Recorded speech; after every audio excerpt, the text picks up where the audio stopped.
Hey, this is Tracy Lewis with Stuff and Things. I am on episode 10 of Winter is Coming Wednesday.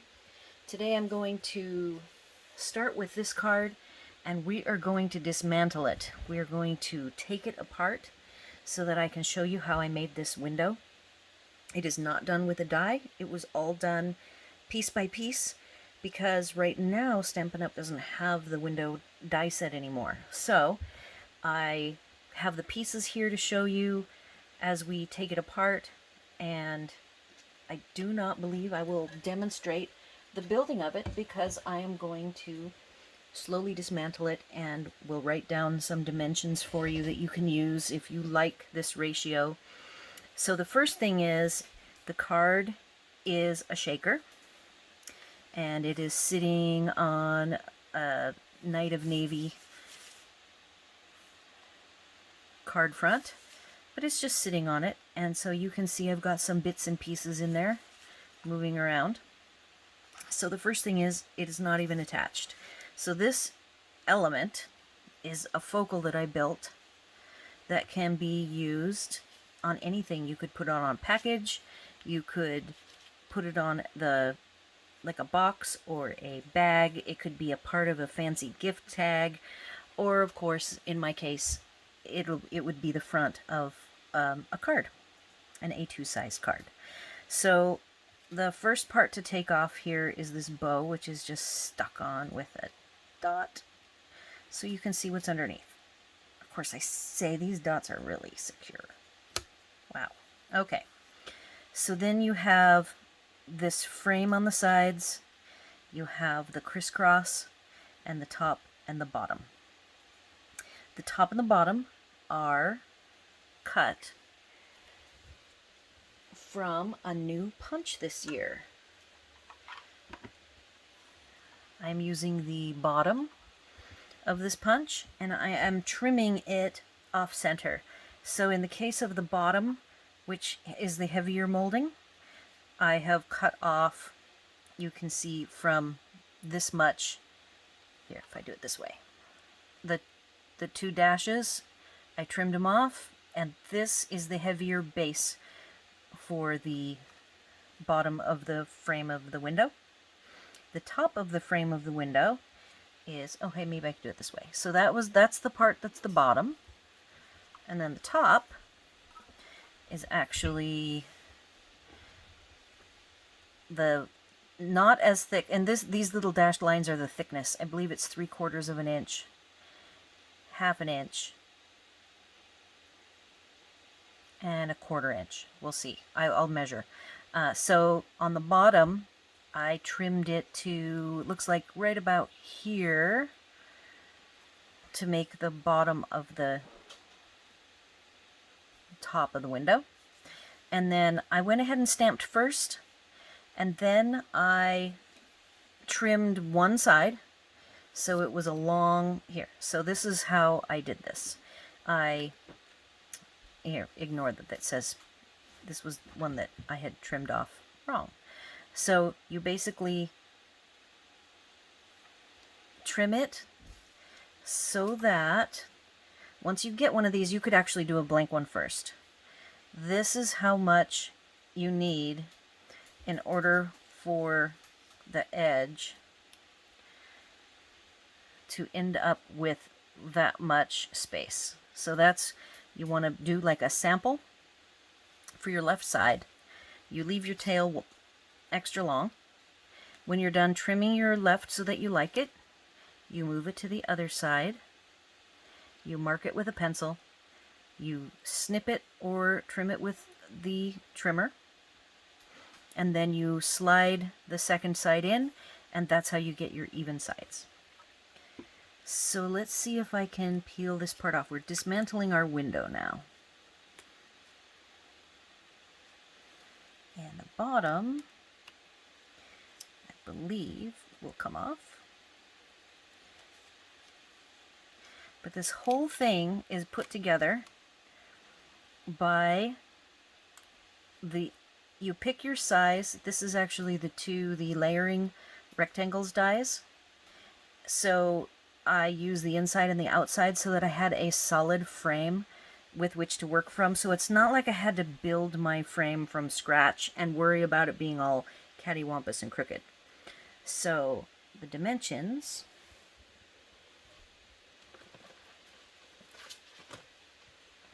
using my handy dandy ruler, is, looks like 2 5/8, and then the one size smaller wide of rectangle will give you the stitched frame that then you will add all of your pieces onto. So on the sides, these are 1/4 inch, maybe a little bit thicker than 1/4 inch, and these inner pieces are, looks like 3/16. I eyeballed a long piece for this width, the crisscross, and then I snipped it down to the length I needed. Same with these. That way, the side to side, they were the same width. The top to bottom of the frame of the stitched part looks like it is just under 1/4 inch. So I basically built this bottom piece. It's fully independent without the frame on it. So you have to then make sure that your pieces overlap to cover all of your different stuff. And you can even see that when I put the window on the top, it wasn't perfect, but I had enough room on my top frame to cover these different overlaps so that my window didn't have to be perfect. All right, so the sandwich goes. Your image is going to be on the very bottom. I highly recommend that you go ahead and stamp up a scene that is bigger than what you want. Then you take your window piece, you lay it over the top, and you trim down your piece where you like your scene. That way you have a whole scene to look at and you decide what part of the scene you like. On my scene, I have my little snowman here. So once you decide your scene, you take your window, it goes on the bottom. You then carefully add your trim pieces. My particular window hole size on the inside looks like it's 2 1/4 by 3 and say 5/16. And then you make sure there's no gaps. You flip it. You push your fluffy stuff inside, and then you carefully lay down. You can even see that there's some stickum where when I laid this down on top, it wasn't perfect. It does not have to be perfect, but you do need to make sure that there are no holes. You need to make sure that your corners are sealed and all 4 sides of the bottom become sealed. Then you flip it over.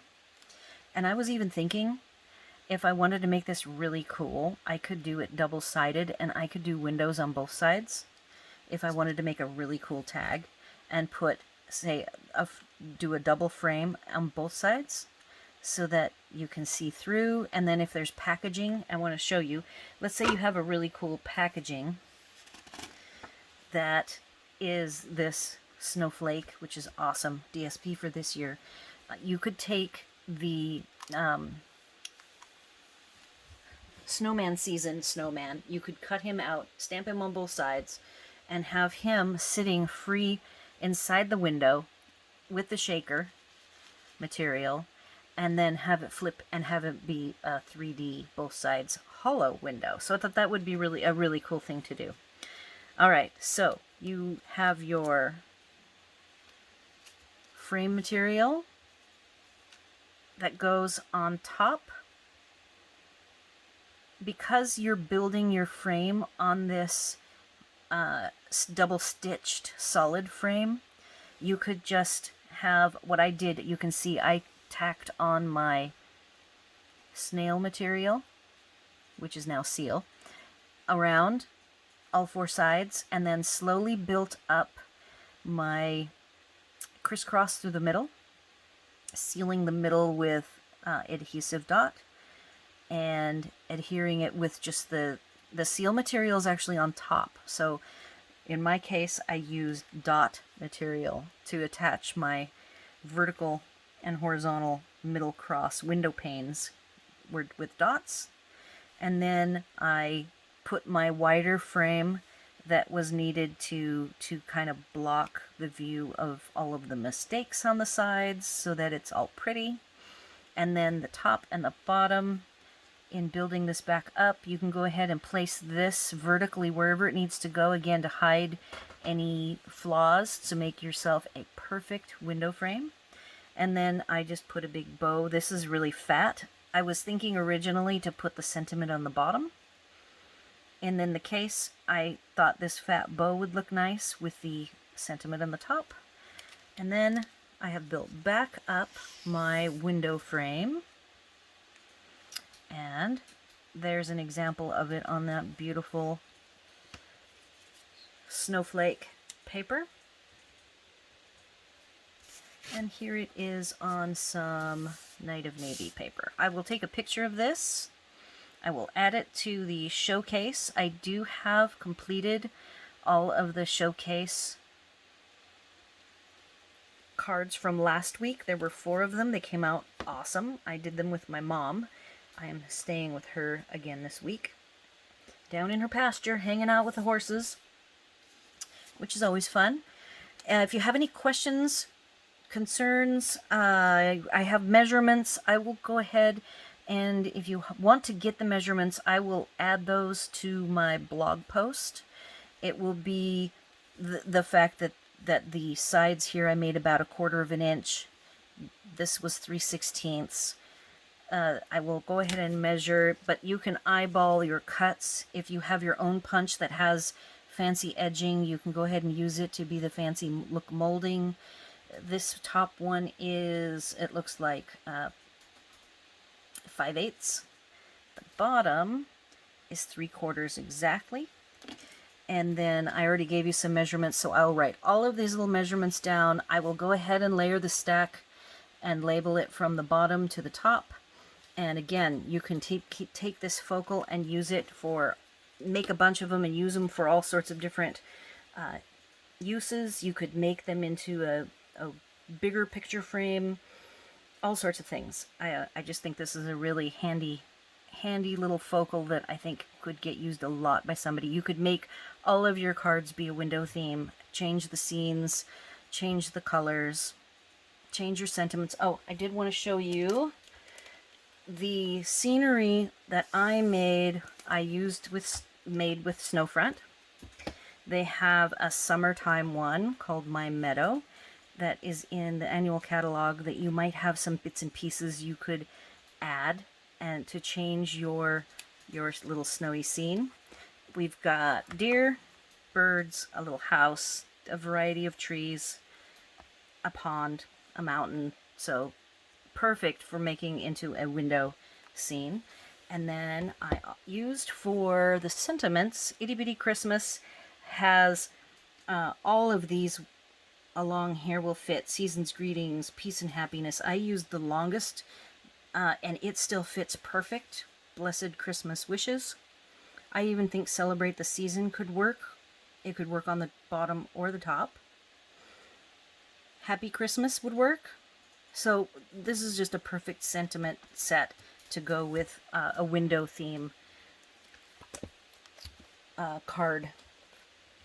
And if you know, the nice thing is you could use your own punch, you could use your own sentiments. You know, this isn't, though it's nice, the Stampin' Up! Products go well for making this, it is definitely generic enough you could use your own pieces just following my dimensions.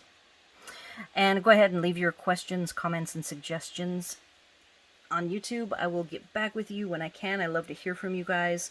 And next week, I will get to start with another new concept. I will probably go back to trying to do some Thanksgiving cards. We're going to be hitting Thanksgiving before we hit Christmas.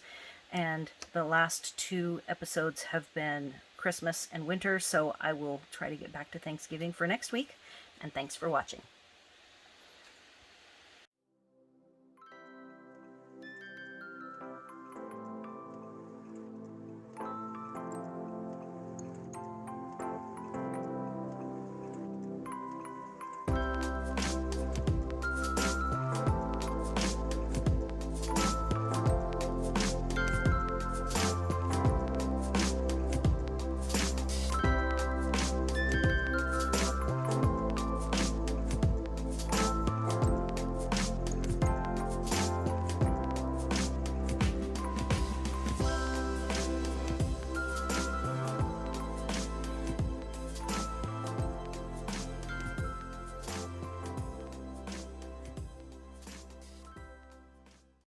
All of the products you've seen demonstrated today from Stampin' Up! Are available on my store at stuffandthings.com/shop, which redirects you to Stampin' Up! I am an independent Stampin' Up! Demonstrator, and I can sell to folks in the US only. Before you go, please like this video, leave your comments, questions, and suggestions, and remember to subscribe to my channel for more card making tutorials.